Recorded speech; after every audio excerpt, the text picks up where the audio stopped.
So some people have been asking for a tour of my chicken coop. So here it is.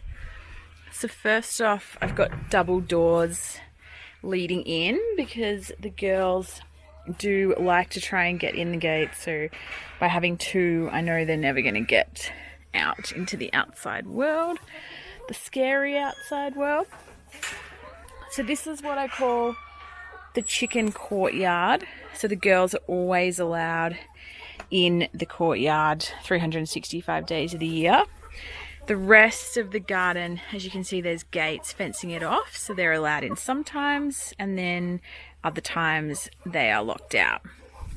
So I've also got my compost bins in here, which I put up for them from time to time, as you can see, and they have an absolute field day with the slaters and the worms and anything else they can find in there. So I have three. So one's kind of on the go being topped up, and the other two are, sitting, fermenting, breaking down, doing their thing.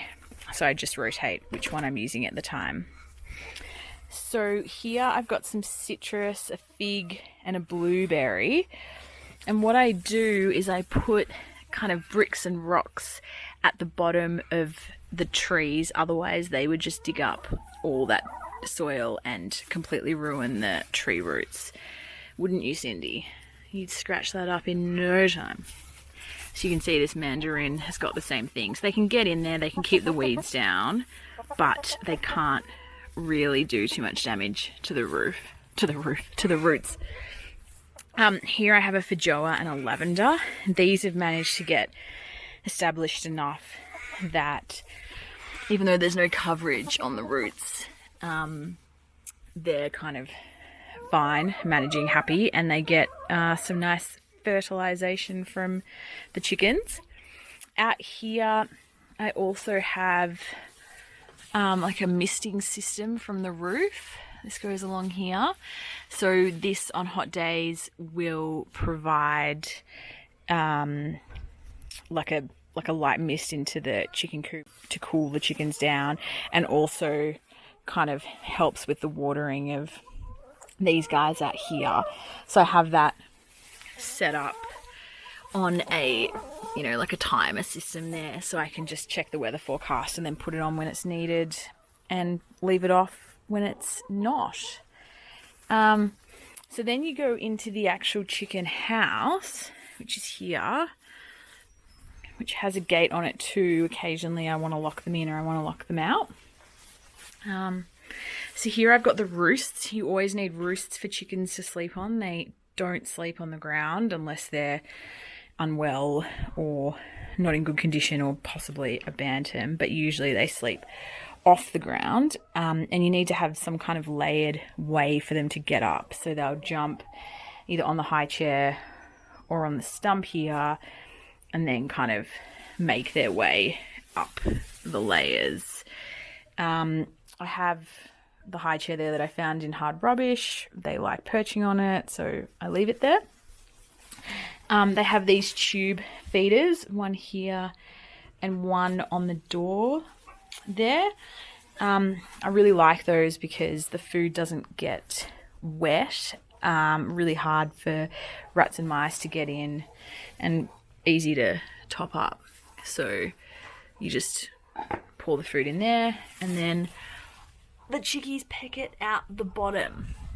Now the other thing you have to have for them is shell grit, which is here in a separate container. They need shell grit to break down their food and also add calcium for their eggshells. They also need water, unsurprisingly. So what I've got here is like a cistern type system that is plumbed in, so it automatically refills, just like when you flush your toilet.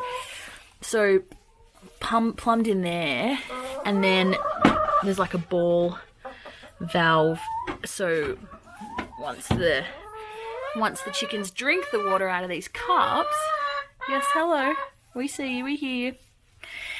Once the chickens drink the water out of these cups, it automatically refills. So I find that really easy because I know even when I'm not here all the time, there will be water. But me being very cautious and very aware of the fact that chickens drink a lot of water, and they can die pretty quickly if they don't have access in a hot day. I also have kind of backup.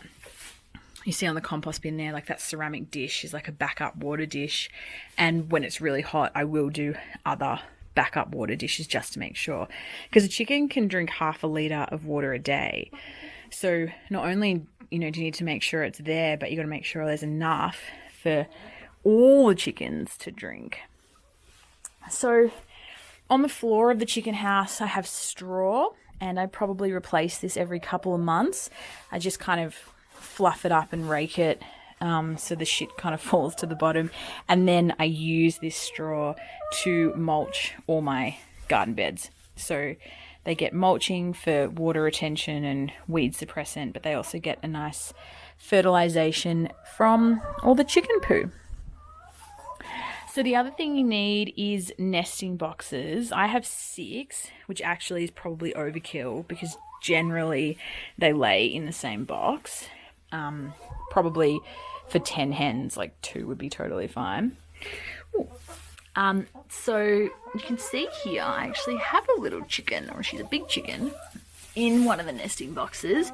She is broody, which means she would like to have babies. So she will sit on the eggs until they hatch, or I can persuade her not to. Because I don't have a rooster at the moment, her eggs will never hatch because they're not fertilized. So I really try and discourage them being broody, because also she'll sit there, she won't drink water, she won't eat, she'll just prioritize keeping the eggs warm, which is not good for her health. So this is Angie, and she is a gold laced Wyandotte. So you can see someone's laid some eggs next door.